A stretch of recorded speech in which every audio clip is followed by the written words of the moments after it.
Alright, yeah, welcome back to another Magic Arena video. This one is going to be on Historic Brawl. And as we go into Historic Brawl, I do want to apologise for my absence over the past couple of days. Like usual for me, apparently, I got another cold and cough, and while I was trying to record for this video, I couldn't string a sentence together, so there wasn't much point recording when... 9/10 of my recording was just me coughing up a lung. So I'm back now, and hopefully we'll have like 2 weeks of non-coughing content before another one comes back, because I can't seem to avoid them at all. So yeah, anyway, I'm back. We're playing the Locust God today. 6 mana 4/4 with flying. Whenever you draw a card, create a 1/1 blue and red insect creature token with flying and haste, and then you can pay 4 as well to do a draw and discard to make the insect token as well. Whenever Locust God dies, and this is one of the good things to do with these God cards, one of the reasons that they become quite playable, whenever it dies, you return it to its owner's hand at the beginning of the next end step, which means, essentially, you don't have to pay commander tax on the Locust God unless he was either countered or exiled. So as long as one of those things happens, he's always going to cost you 6 mana, and he'll be right on back, ready to annoy your opponent. And the insect tokens, they rack up quite quickly. They have flying and haste, so the moment you're drawing cards, you are dealing damage with the Locust God. So the whole idea of this deck is to get there as quickly as possible. We've got a couple of ramp spells, as you might expect. Arcane Signet, Cold Steel Heart, Guardian Idol, and Mind Stone in the 2-drop slot. All of these are going to help us get there nice and early. We also have Heraldic Banner and the Celestus. Both of these combo quite well with the Locust God. So Heraldic Banner allows you to choose a colour. I think the verdict is that you should name blue with this one every time. The tokens from Locust God are blue and red, so you can pick either blue or red. Which is the only 2 colours you should ever consider. But we also have things like Brazen Borrower in here. We've got Kira, which does the Lord's work. Got Eternal Kefnet, Imarith. We got lots of blue creatures in here, so blue's the colour you should name with this one. And it'll give those creatures +1/+0, so your 1/1s are suddenly 2/1s with flying and haste. The Celestus, as we mentioned, also has a little bit of synergy as well. If it's neither day nor night, it becomes day as the Celestus enters the battlefield. It is a mana rock, so it adds 1 mana of any colour, which is wonderful. And you can pay 3 to tap it, and if it's night, it becomes day, otherwise it becomes night. So basically, switch between night and day. And whenever night and day switch, you gain 1 life, and then you get to draw a card and discard a card if you'd like. Again, that allows you to make some insect tokens. The rest of the deck is kind of built around drawing cards once the Locust God is in here and keeping the Locust God alive, so we are running quite a fair few counter spells in this deck to make it happen. Pact to Negation, kind of like the most powerful one here. We can tap out on 6 mana with the Locust God. Our opponent thinks we've got nothing we can do. They go for a kill, and then we counter, and we pay the next turn. Paying the next turn is totally fine. We also have the new card from Crimson Vow, which is Wash Away. It's the new auto-include for counterspell decks. For 1 mana, you get to counter your opponent's commander, which is just wonderful. Otherwise, it's just a nice little cancel. We've got Swan Song, gets rid of enchantments, instants, and sorceries, so kill spells, and binding the old gods, and banishing lights, all of those things get countered with Swan Song. Leaves our opponent with a 2/2, but we're going to be attacking them with a horde of insects, so shouldn't be too concerned with that at that point. Another card to note is Kira the Great Glass Spinner. You're going to see this card unknowingly and seemingly do nothing, but I think it probably did quite a fair bit. It's a 3 mana 2/2 with flying that says creatures you control have, whenever this creature becomes the target of a spell or ability for the first time each turn, counter that spell or ability, which means your opponent has to have 2 removal spells to get rid of the Locust God or a sweeper, essentially. So it limits your opponent's ability to interact with your cards, and it also basically guarantees as a 2-for-1 if they do have the answer. We got a lot of sweepers as well. We got Conductive Current, Sweltering Suns, and Anger of Gods, because we're not going to be playing any creatures till turn 6, most likely. I mean, we've got a couple. Brazen Borrows we've mentioned. We do also have like Kefnet and Imarith, but they're later down the line. And, I suppose also Niv Mizzet Payroom. But all of these guys really don't come down in a huge, impactful kind of way, so keeping the board nice and clean with the sweepers is going to be really useful there. Sweltering Suns notably cycles, so there's another draw to make you an insect token if you don't need it. Conductive Current is an alchemy card that you might not know about. It's very useful. 3 red mana, deals 3 damage to each creature, and then you get to choose an instant or sorcery card in your hand, and it perpetually gains. If this spell would deal non-combat damage to an opponent or player, deals that much damage plus 2 instead. So what you can do is you can start with this one, and then attach that ability to one of your sweepers. So Sweltering Suns suddenly deals 5 damage to each creature. You've got Storm's Wrath, which deals 6 damage to each creature. And you can also attach it to Lightning Bolts and Unholy Heats as well, so you can deal up to 8 damage with the Unholy Heat. So really, really solid, wonderful card. Absolutely love the design on this thing. It is beautiful. Other cards you might not have seen. I guess some of the things that are included in this deck you won't ever see in any other deck. Things like Reconnaissance Mission and Coastal Piracy. Both of them do the exact same thing. For the most part. 4 mana enchantments. Whenever a creature you control deals combat damage to an opponent, you may draw a card. Same thing for the recon, but it has a cycling thing there as well, in case you've got one already in play, I guess. So, whenever your 1/1 insect creature tokens deal damage, they get to draw a card, and when you draw a card, you make another insect token. So, they're going to help you double your... well, they're going to fill your hand up so you can't lose, and then they're going to double the creatures in play as well, so it's kind of like a super win con in that regard. We got Ageless Insight as well, another card that you probably won't see too often. If you would draw a card except for the first one you draw in each of your draw steps, draw 2 cards instead. So for 1 mana, your Faithless Looting can become a draw 4, discard 2. Same thing for like your Prismari command, draw 4, discard 2. We've got Magic Mirror, which gets cost reduction for each instance of sorcery in your graveyard, which our deck mostly consists of. So you can get it down as cheap as 3 blue mana. It says you have no maximum hand size, and at the beginning of your upkeep, you put a knowledge counter on the Magic Mirror, then draw a card for each knowledge counter on the Magic Mirror. So you're going to bury your opponent in card advantage. The last time I played this card was with the Royal Scions, and it basically won me the game every time it resolved. So we're going to be playing it in a deck that cares about card draw.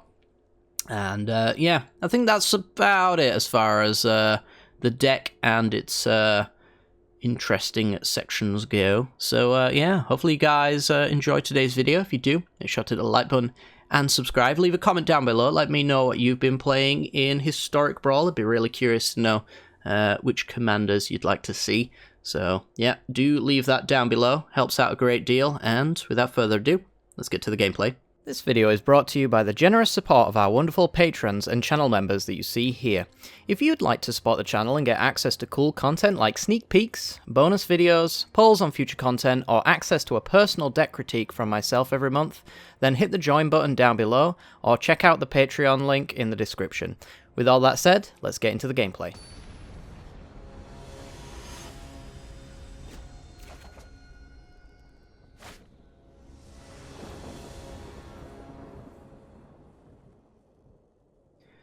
Alrighty then, we're in, and opponent goes first, so we get an untapped Forsaken Crossroads, for whatever that's worth. Tome of the Infinite's pretty good, a Braid to hit an early game Mana Rock could be okay, and Seize the Spoils to give us a little bit of ramp. It's not a fantastic hand, but is it keepable? This might be keepable. But we do have a free mulligan, so I think if you've got a mediocre hand, you can free mull for a decent one. This one's fine. River's Rebuked, set our opponent back a little bit, maybe. Got that Windfall, same thing as the Caesar Spoils. Got a little bit of interaction here. Yeah, sure. Let's do it. Unholy Heat. Do we thin the deck, or add to our hand a little bit here? I think I'll just go for thinning the deck with 2 spare lands in hand and looting to find more if we do desperately need them. Lovely basics. Sure. Charming Prince is one of those cards that's unassuming at first, but it's very good with Yorion later down the line. I'm going to go grab a blue source, because we do have Counterspell in the deck, and if we can hold that open next turn, that's okay.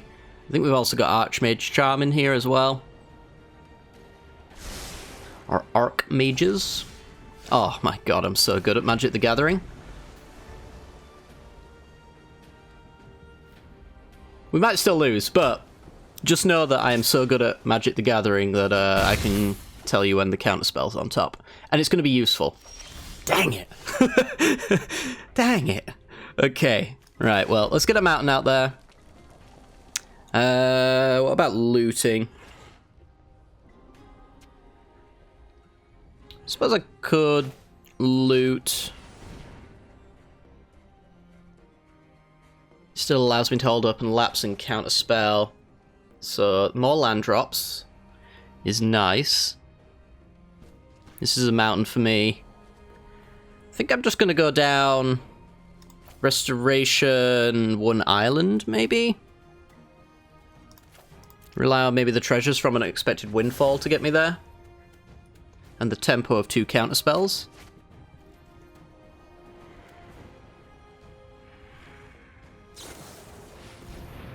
Opponent's gonna momentary blink. Presumably for a scry because they don't have a land here. That would be my assessment.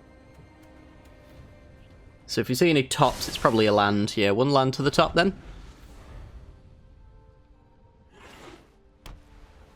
Here it is. And they do have Blink open, so killing Charming Prince, we won't really have a window for that anytime soon. Not that we'd really care too much. Solemn Simulacrum would put them onto Yorion immediately. I think I'll just lapse a 4-drop. If I assume they've missed their land drop, they're not going to be able to play Yorion next turn anyway. So now I've got land, sorcery, instant. So Unholy Heat's always doing 2 damage here. If they go for the Solemn, I'm fine with that, because it opens up the unexpected windfall. Might just dump the Unholy Heat, honestly.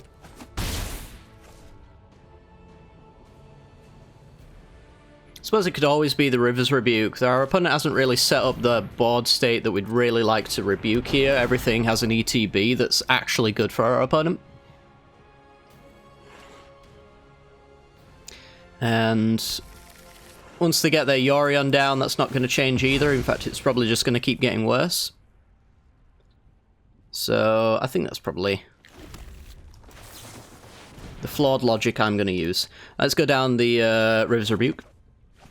Got a banner and a Brittle Blast. Now we're talking. Brittle Blast is very good. And a Wrath. So I can play a Locust God. And we could assume that our opponent doesn't have a follow-up answer. But I think I'm going to assume that they do. Ooh. Red creatures? I want to say. I do have Kira's, Brazen Burrows, and Casima's. I'm just looking at my tracker. Yeah, actually looks like blue is the colour to pick here. That also helps with like Archmage's Charms as well. Alright, so I'm happy to use a treasure here to Brittle Blast Yorion or something like that. It'll mean that the Solemn and the Charming Prince don't get death triggers anymore. So Solemn won't draw a card if we kill it later down the line. They'll get in for their 4 first. I think they're testing to see whether or not I'll remove something before they go to blink it with Yorion, because it shields down at that point. To me, I think they might really want to do something like that. Ooh, there's a Thassa. Well, it's definitely a card I want to fight over. They could have, like, negates open here. Dovin's Veto. Okay. And then I suppose I'll just Unholy Heat whatever they flicker here.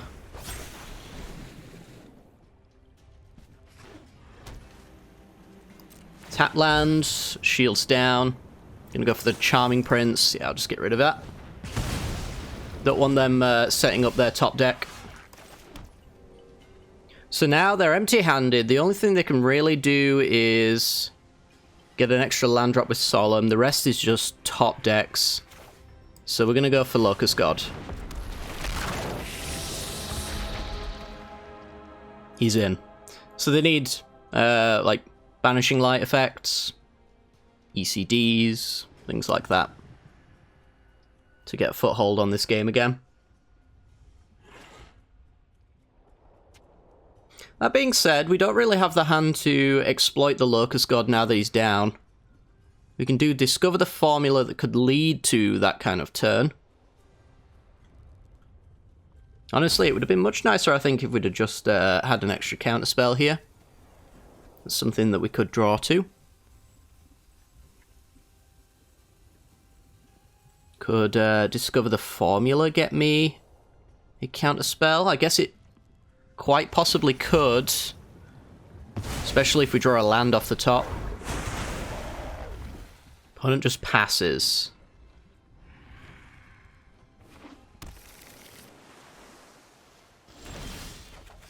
And we did get a land off the top. So, got the City's Blessing now. I think either our opponents got counter magic here and they're worried about my follow-up play, or they're using their mana here to tap down. We'll find out very soon, because if they were going to do it, Locust God's the best target they're ever going to get. Yeah, I kind of feel like that's a counter spell then.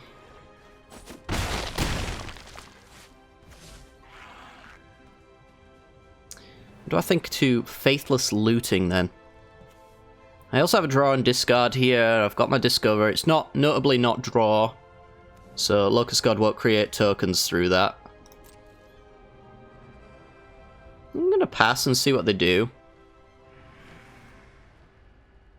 If I respond to Momentary Blink, that could be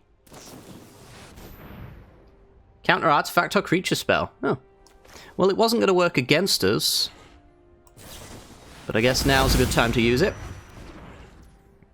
We got Brittle Blast open now. It's now a good time to Brittle Blast. I guess so, yeah.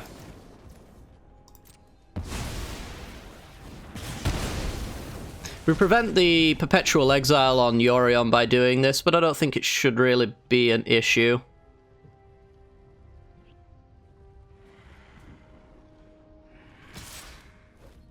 I'm just trying to stop my life total from going down too low, and I think getting rid of a 5/4 that could attack me at this point is worthwhile. So they take an extra turn, they get their Solemn in and out, just get another land, thin in the deck. It does upset a couple of the scries that they've did with Charming Prince, though, every time they do that. I'm trying to think how many scries came before that flicker. There's a redraw. Another one's available with the Thassa and the Momentary Blink as well.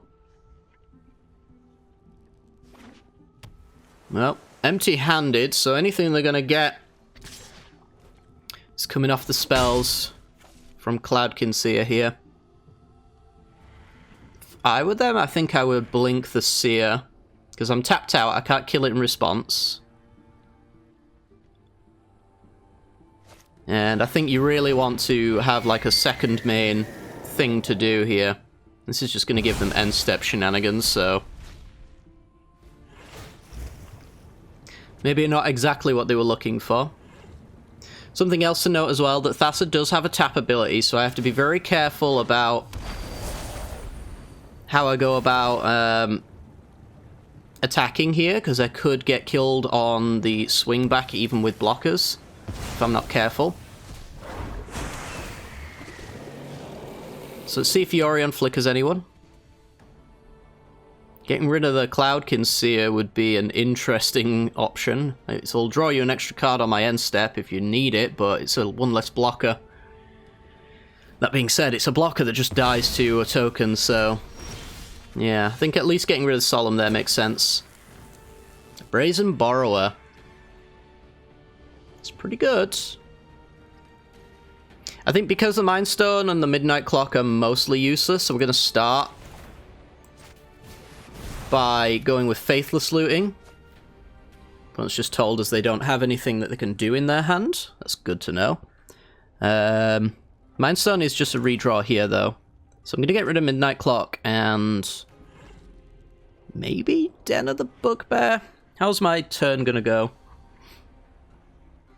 Dragon's Rage Channeler, Brazen Borrower, Mind Stone, probably something like that. Yeah, let's just get rid of Den of the Bugbear, I think it's fine. So, a couple more tokens. Dragon's Rage Channeler. Play my land, play my Mind Stone.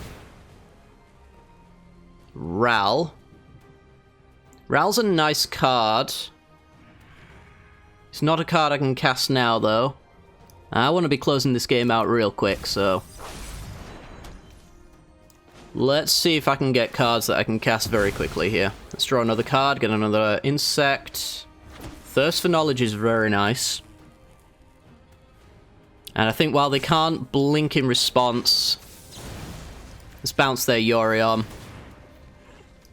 Dump the land.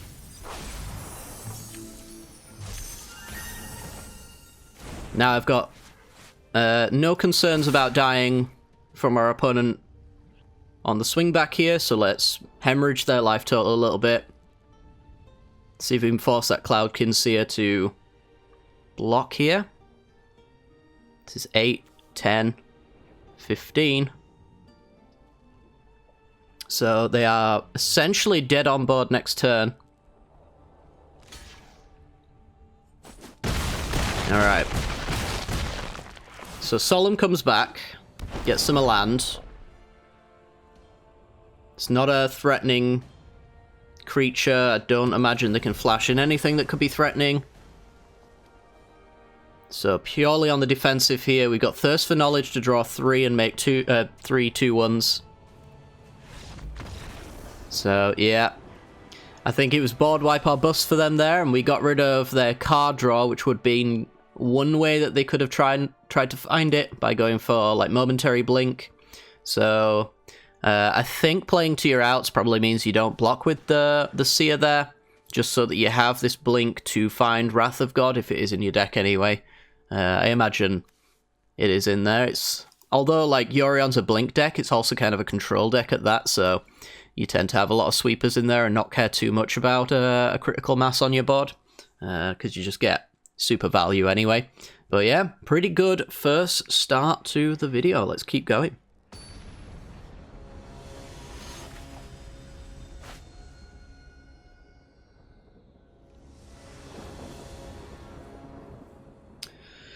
Oh dear, we can't have simple matchups on this particular video today, can we? We're up against Nicol Bolas God Pharaoh. The worst of the Nicol Bolases you could pick, I suppose, so we've got that going for us at the very least. I guess I'm going to keep this. This should be able to kill Nicol Bolas. And we've got Faithless Looting as well. Sure, let's go. Could be worse, I guess. Confounding Conundrum. That's at least a redraw. Let's go with our Valakut Stoneforge here. I think we will play Conundrum next turn just to churn through our deck a little bit. It's not going to be particularly useful in this matchup, but it's worth playing anyway, I suppose. I mean, I guess you could Brazen Borrow the Mind Stone to set them back on mana, but yep, seems like it's perfectly fine here. They do have a land, okay. We get an Imarith. That would be wonderful to get that down.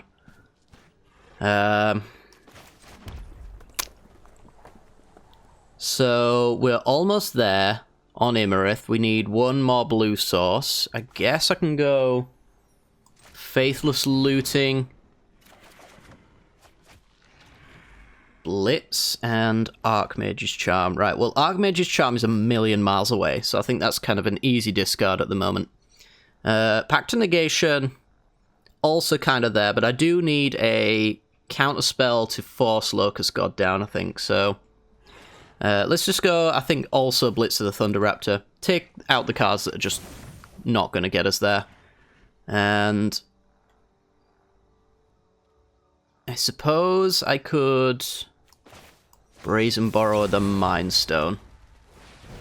Opponent's going to get to scry with their treasure map, which allows them to look for a land drop anyway, so they're not going to be as reliant on the Mind Stone, but yeah, they probably found one there. Replays the Mind Stone. Could be very quick on the draw with the accepting of things when you got Pact to Negation in your hand, otherwise it's a dead giveaway that it's there.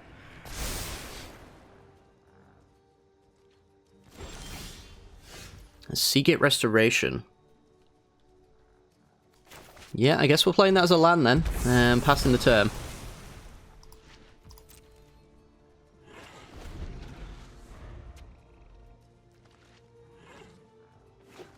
And kill most creatures that might come down off of Sarkhan's Scorn here. They're going to go with the treasure map.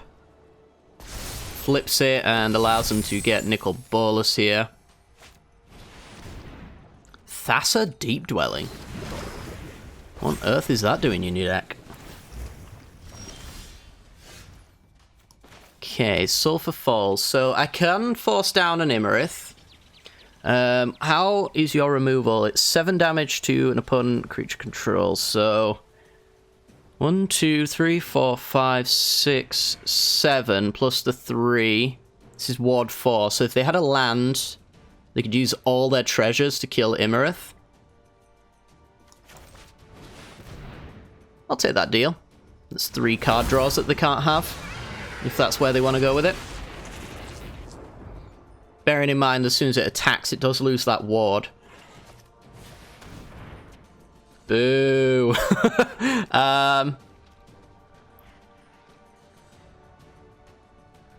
Sure. I'm thinking I go like Locust God plus Pact to Negation, or maybe even just Pact the Nicol Bolas here.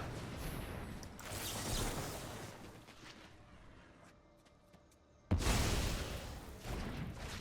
think I'm happy to take a turn off just to tax that Nicol Bolas for a little while. It's not ideal, admittedly, but play a Mountain just in case the Unholy Heat's worth it. I don't think there's a minus on here you'd really want to do. But Sarkhan's Scorn plus Unholy Heat. We'll see. Get rid of these 2.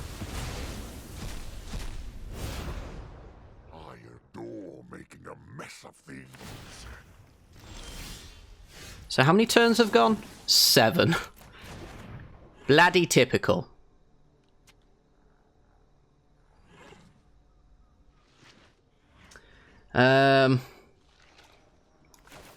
Let's loot.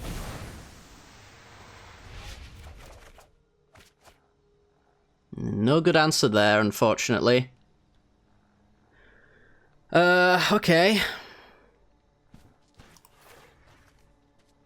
That's going to leave us in a really nasty spot, to be honest. Because he's going to make us exile our hand again.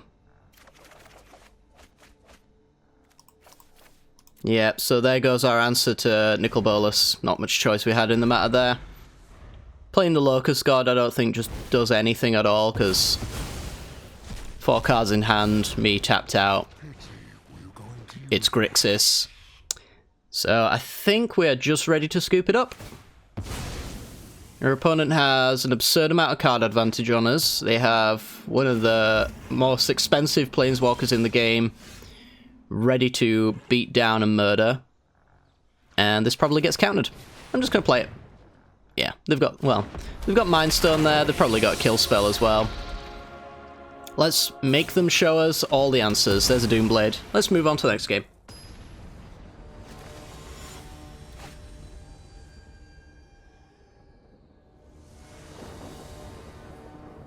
Okay, we're up against Olivia Crimson Bride. And we have a hand. It's a hand, alright. It's a 3-lander. One of those lands is a Jwari's Disruption, though. We've got Prismari Command to make some artifacts. Going to try and work our way up against 2 Magic Mirror. That'd be a really powerful card in this matchup. I think I'm going to lead with Command Tower, just in case we draw a third land here, then I don't have to use a Dwari's Disruption. Great, awesome. Right, Field of Ruin.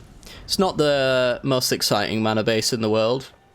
Disruption probably would do something here, but to hit a Mind Stone or an Arcane Signet seems pretty good to me. Olivia Crimson Bride, by the way, 6 mana, 3/4. Got ourselves a tap land. Yeah, I guess we're playing it. 6 mana, 3/4 with flying and haste. When it attacks, you return a creature card from your graveyard to the battlefield tapped and attacking, and it gains whenever you don't control a legendary vampire, exile this creature.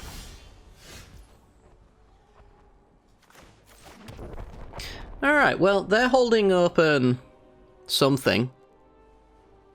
I'm willing just to go Ageless Insight here and see if they've got, like, K-Command. Or a Braid, or something like that. Oh, it's an enchantment, actually. Sorry. Makes a blood token. I guess... Well, this could be good against the Locust God later, but... Opponent disagrees. Pact to Negations... somewhat fine. I think I'm going to go with Prismari Command. I want to draw 4, discard 2. And I don't really care about their artifacts. The blood token's kind of the scariest thing, and they can sack it in response, so... let's draw 4, make a treasure. That's what Ageless Insight does, if you are curious about me being unable to read. I promise. Sometimes. I'm going to get rid of... Let's go down... Storm's Wrath. And maybe Disruption now, because I can't hold it up here. I was expecting a blue source, if I'm being honest. Oh no, I can hold it up because I'm getting the artifact. Let's go down the mountain then.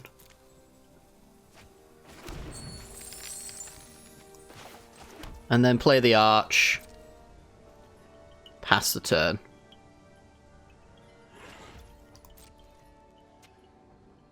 Can even Pact if I really need to. Shouldn't imagine that I do.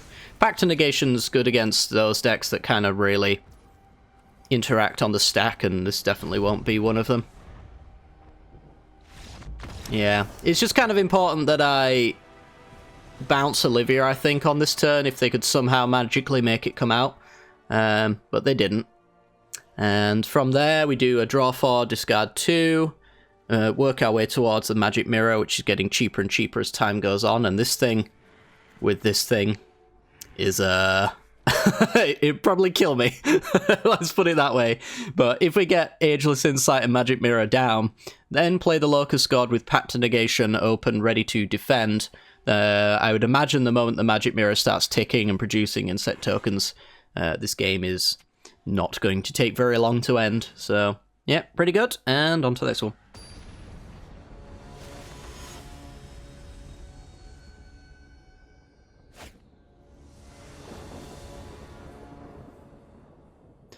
Alrighty, we're in. And... opponent goes first. We've got 2 tap lands, and a lot of counter spells that don't really attack our opponent's deck all that well. So I think I'll take the free mulligan on this one. Even the interaction with Lightning Bolt's just not very good against the Gitrog monster here. So we got a couple of things back. But the hand looks better. Exclude for Gitrog monsters, totally fine. It's the best way we can interact with this card, I think, since our opponent can leave open like fetch lands and Field of Ruins and whatnot to get some immediate value off of it. If we don't. So I'll leave with the Embereth here so that I can do Dragon's Rage Channeler, Holding Open, Swan Song. They maybe have a kill spell for it. No kill spell for the Lotus Cobra is gonna... It's gonna sting for a little. There's no doubt about that. So they got their land up to 4 mana. And a Cultivate.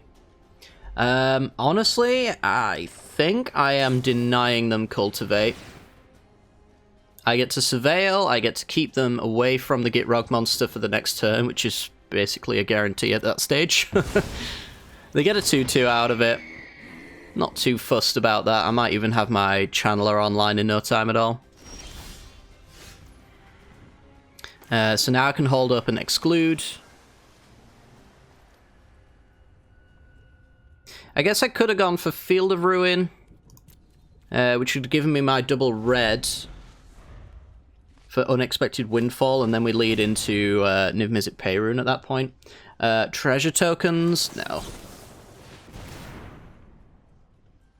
A Snarl. Pun aside enough. There's something about Izzet Control that really doesn't make people too happy. What's the real like incentive to play Gitrog monster now that Field of the Dead is banned? Kind of curious about that. I guess you can play the 5 mana landfall, create an elemental 2/2, and then I guess there's also the 3 mana turn your lands into 2/2s with haste, vigilance, and whatever, indestructible. So I guess there's kind of those payoffs, but yeah, I don't know what else the Gitrog monster's trying to do.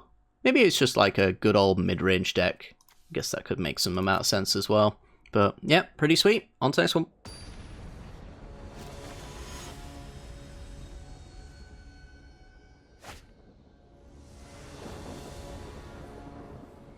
Ooh, it's a T-Grid matchup.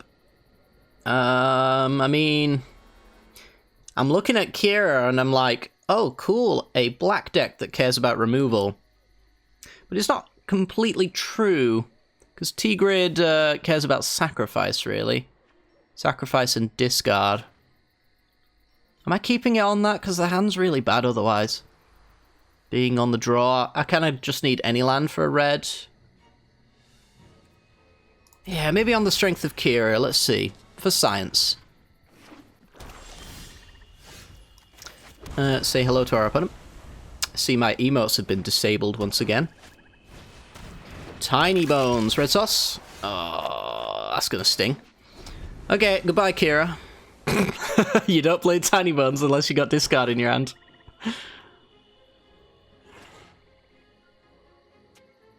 Would that be the card they take? I mean, everything kills Tiny Bones here, so there's no discard that they can do here to save him.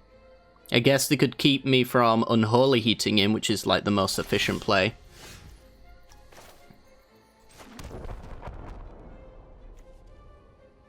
Whenever this creature becomes the target of a spell.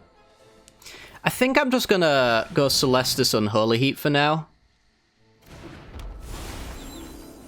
Any reason to hold off? I guess I could upkeep it in case they've got a when this creature dies, return it spell. And at least then it'll probably come back tapped or with Summoning Sickness.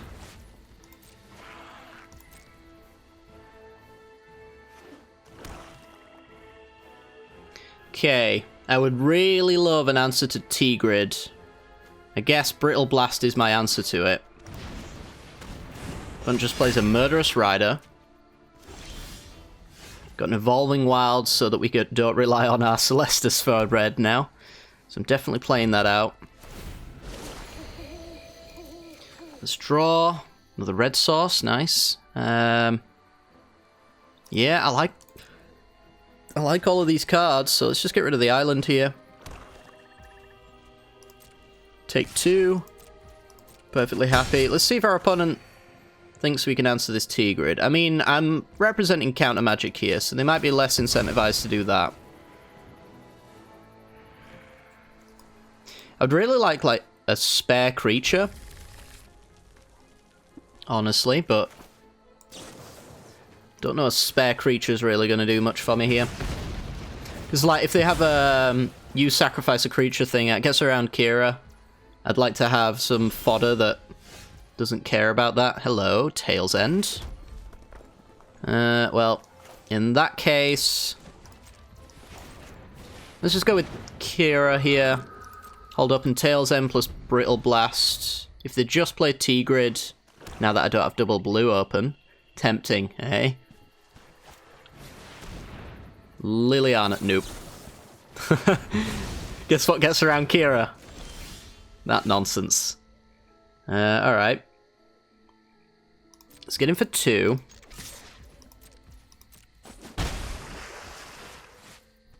If I play Locust God, I drop Laps. I think I am going with the Celestus here.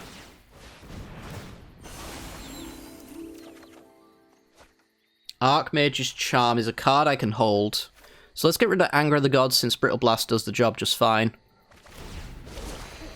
Go again.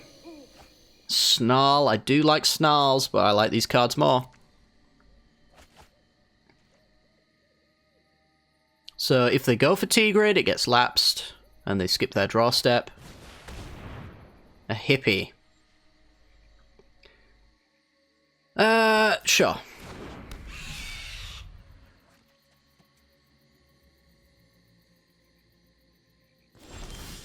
Hippie is definitely annoying.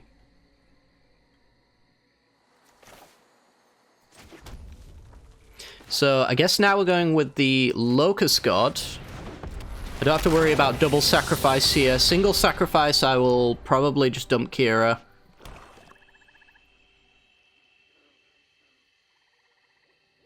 So the first spell that they use to target one of my creatures, Cruel Reality, oh my.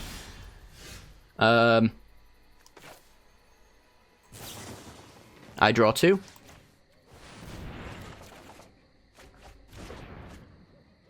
Make some tokens. And then sacrifice one of them. Now I've got a buffer to keep Cruel Reality from ever being relevant. I have to go with the Arcane Signet here in order to get my blue back up.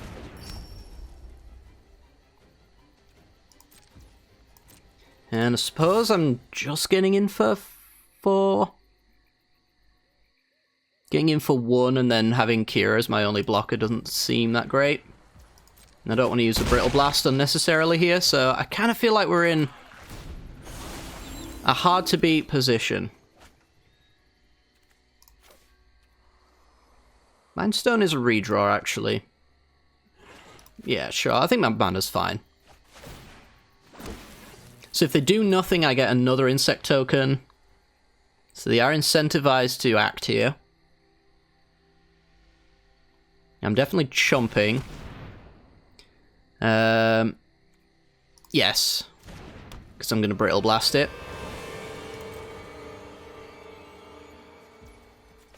So, Brittle Blast that. Now anytime it dies, it gets exiled, so there's no reanimation happening for T-Grid here. Hypnotic Spectre also now just gets exiled. We're gonna say goodbye, Jeremy. Hello, Jeremy's little brother. It's daytime. Let's play the Mind Stone. Redraw using the Mind Stone. Dragon's Rage Channeler. Yes. And yeah, let's hold open everything here. Leave 1 back, plus the Channeler. I don't think they're pushing through anyway with Lapse and Pact to Negation open, but I do need to close this game out sooner rather than later. But I really don't want Hippie getting in any combat. So, you know, sacrificing insect tokens kind of like the perfect choice for me. Let's see if they go for T-Grid again. It'll land its way straight onto the top of their deck if it does. Opponent wants to put it on top of their deck. I'll oblige. Land to the bottom.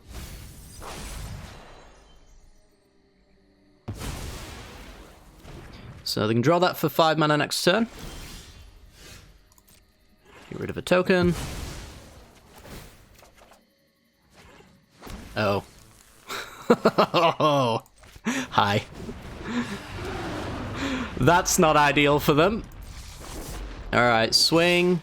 Oh, forced to swing, swing. I mean, at this stage, we're getting in with everyone. This game is closing out real quick, so every time they cast an instant or sorcery, I make a token and draw a card. I've got Pact Negation, plus the Kira protecting the Niv-Mizzet here. So, first spell is free, that draws me a card, if they've got, like, Doomblade or something. Second spell, they've got to fight through a pact, which will draw me a card and make me another token. Torment of Hailfire, nope. Just no. Recon mission, yes. Recon mission is, like, super turbo lethal. So, pretty happy with that. That means anytime a creature deals combat damage, we draw a card, and with Niv-Mizzet in play, whenever we draw a card, it's an extra ping, so for every creature, it's dealing an extra 1 damage thanks to Recon Mission, so this board state is disgusting, and our opponent should leave immediately, which they did, so yeah, pretty solid stuff. Alright guys, well that is going to do it for today's video. Hopefully you've enjoyed. This deck performed better than I expected it to, honestly. It's definitely not the highest tier commander, and if you want to do play some, like, Izzet control with a combo finish, your boy over here is basically the one you want to go for. He's like premium Izzet control, even combo finish, because you've got Curiosity, I think it's called, which you stick on him for infinite draw combo. So you definitely want to go with Niv-Mizzet if you want to do competitive Izzet. But if you want to have some fun Izzet, Locust God seemed to perform quite well today, and it upsets plenty of people enough for short games that can help you do your dailies as well. So, yeah. Yeah, make sure to hit the like button and subscribe if I haven't already mentioned it, like I said maybe 5 minutes ago and completely forgotten. So, do that. I appreciate that. And, yeah, glad to be back. Hopefully you guys enjoyed. Take care. Peace.